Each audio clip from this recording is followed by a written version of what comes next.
ఇప్పుడు ఒక దౌర్భాగ్యం అన్నమాట. అసలు మనం ఇవాళ మాట్లాడుకునే డిబేటు దీంట్లో ఎవరికి కోపాలు ఎందుకు? దీంట్లో అసలు ఈ సబ్జెక్టు మాట్లాడుకోవడమే రాజకీయాల్లో నీచం.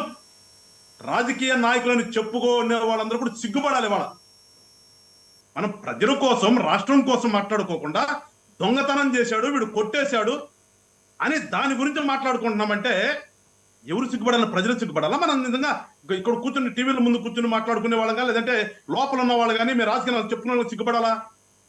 ఇవాళ కోపాలు కదా కావాల్సింది. మనం దామోదరం సంజయ్ గారు సీఎం చేశాడు, ప్రకాశం పంతులు గారు సీఎం చేశాడు, చనిపోయేటప్పుడు తినడానికి కూడా తిండి లేదు. ఇవాళ మనకెందుకు కట్టుకున్నారు? సరే సంపాదించారు, కట్టుకున్నారు, వాటి అది కాదు కదా, దాని గురించి కూడా కోపం పడాల్సిన అవసరం లే. కానీ ఇవాళ పార్లమెంట్ ఇవాళ నుంచి మొదలైంది. ఇవాళ పార్లమెంట్ మొదలైతే పార్లమెంట్ సభ్యుడు ఒకడు నిన్న జైలుకి వెళ్ళారు. సిగ్గుతో తల వంచుకోవాలి.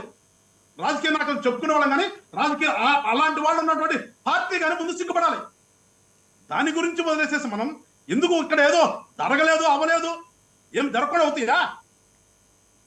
ఒక పాలసీ తీసుకున్నారు, ఆ పాలసీకి రెస్పాన్సిబిలిటీ ఎవరు? ఎందుకు తప్పుడు కేసు అనుకుంటున్నారు? ఎట్లా తప్పుడు కేసు అవుతుంది?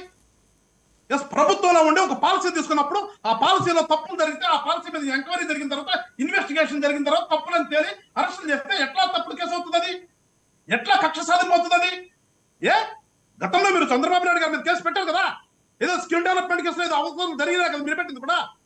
అది మరి అప్పుడు తీసుకున్న పాలసీలే కదా. ఆ రోజు మరి కాదా ఇది? మీరు చేస్తే ఒప్పు, ఇంకోటి చేస్తే తప్ప. ఏదో మొదటి సామెత చెప్తారు, నేను చేస్తే సంసారం, ఇంకోటి చేస్తే వ్యభిచారం అని.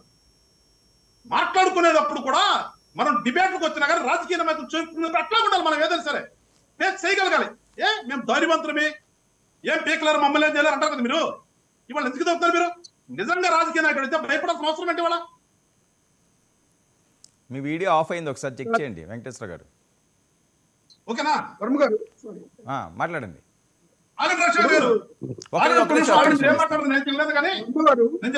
ఒక్క నిమిషం ఇస్తాను రాజశేఖర్ గారు. ఇవాళ రాష్ట్రంలో రెస్పాన్సిబిలిటీ తీసుకోవాలి.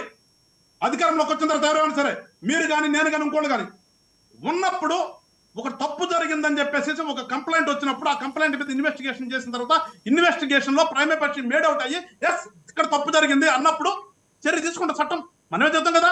చట్టం తన పని చేయాలి, చట్టంకి ఎవరు అతీతం కాదని చెప్పి మనమే చెప్తాం కదా. ఇవాళ జరుగుతుంది.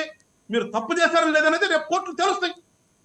అసలు ఒక పాలసీ ఎందుకు పెట్టారు మీరు? అర్జెంట్ గా ఎలక్షన్ అయిన మరుక్షణమే 16/8/2019లోనే మీరు ఎక్సైజ్ పాలసీని కూడా తీసుకొచ్చారు. దేనికోసం తీసుకొచ్చారు? గతంలో ప్రైవేట్ వాళ్ళకు ఉన్నదని మీరు ప్రభుత్వం అన్నారు. ప్రభుత్వమే అమ్ముతున్నప్పుడు ప్రభుత్వ షాపుల్లో మీరు డిజిటల్ పేమెంట్లు, డిజిటల్ కరెన్సీ ఎందుకు తీసుకెళ్తుంది? మీరు సమాధానం చెప్పండి. తిరిగి ప్రభుత్వమే కదా షాపులన్నీ. 3,500 షాపులు ప్రభుత్వ షాపులు. ప్రభుత్వ షాపుల్లో ప్రతి ఒక్కరు డిజిటల్ కొడతాడు, ఎందుకు కొట్టలేదు మీరు? ఏ ఉద్దేశం లేకపోతే మీకు తప్పుడు ఆలోచనలు లేకపోతే, తప్పుడు ఉద్దేశం మీరే లేకపోతే ఎందుకు చేయలేదు మీరు? అసలు 16/8 తీసుకోవటం ఎందుకు? దానికోసం ఇంకోటి డిప్యూటేషన్ మీద వాసుదేవ రెడ్డిని తీసుకొచ్చి ఆయన్ని ఫస్ట్ ఎండీ చేసి మళ్ళా నెలకి ఆయన్ని కమిషనర్ చేసి మీరు ఆడిన నాటకాలేంటి? ఎన్ని డిస్టిలరీలు మీరు దొంగతనంగా అందరిని భయపెట్టి లాక్కున్నారు మీరు. ఆ డిస్టిలరీలు అన్నింటిలో కూడా మీరు చేసింది ఏంటి? మీరే మద్యాన్ని తయారు చేయటం, మీరే మద్యాన్ని అమ్మటం. 3,500 షాపుల్లో మీరు అపాయింట్ చేశారు. ఎవరిని అపాయింట్ చేస్తున్నారు? మీ కార్యకర్తల్ని అపాయింట్ చేస్తున్నారు. వాళ్ళ ద్వారా మీరు చేసిందేంటి? మీరు దొంగతనంగా, మీరు దొంగ సారా. అదే మనం ఎవడన్నా బతుకు తెరువు కోసం సారా చేస్తే వాళ్ళని అరెస్ట్ చేసి లోపలేస్తామండి, ఆ కుండలన్నీ పగలగొట్టమని ఎక్సైజ్ గొప్పగా కుట్రలు చెప్తారండి. ఏమైపోయింది? మీరు మీ డిస్టిలరీలో మొత్తం కూడా స్పూరియసే కదా, స్పూరియస్ లెక్కరే కదా. ఆ లెక్కర దగ్గర ఎంతమంది చచ్చిపోయారు?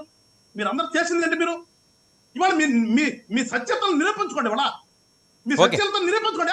మేము రైట్, మేము ఎక్కడ తప్పు చేయలేదు అని మీరు రాండి. ఎందుకు దానికోసం వాళ్ళ ఊరికే గద్దోలు పెట్టి తప్పుడు కేసులు పెడతారు, మమ్మల్ని అరెస్ట్ చేస్తారు, మమ్మల్ని ఇచ్చేస్తారని చెప్పుకోవడం ఎందుకు? అసలు ఫస్ట్ ఆఫ్ ఆల్ రాజకీయ నాయకుల మీద ఒక ప్రభుత్వం ఇంకో ప్రభుత్వం వచ్చి కేసులు పెడుతుందంటే సిగ్గుపడాలి. మనం ఏ పార్టీ రాజకీయ నాయకులు? మనం అక్కడ చేస్తాం. మనం నిజంగా రాజకీయ నాయకులు అయితే ఇది ఉంటుందా? ఓకే వెంకటేశ్వర గారు ఒక్క నిమిషం.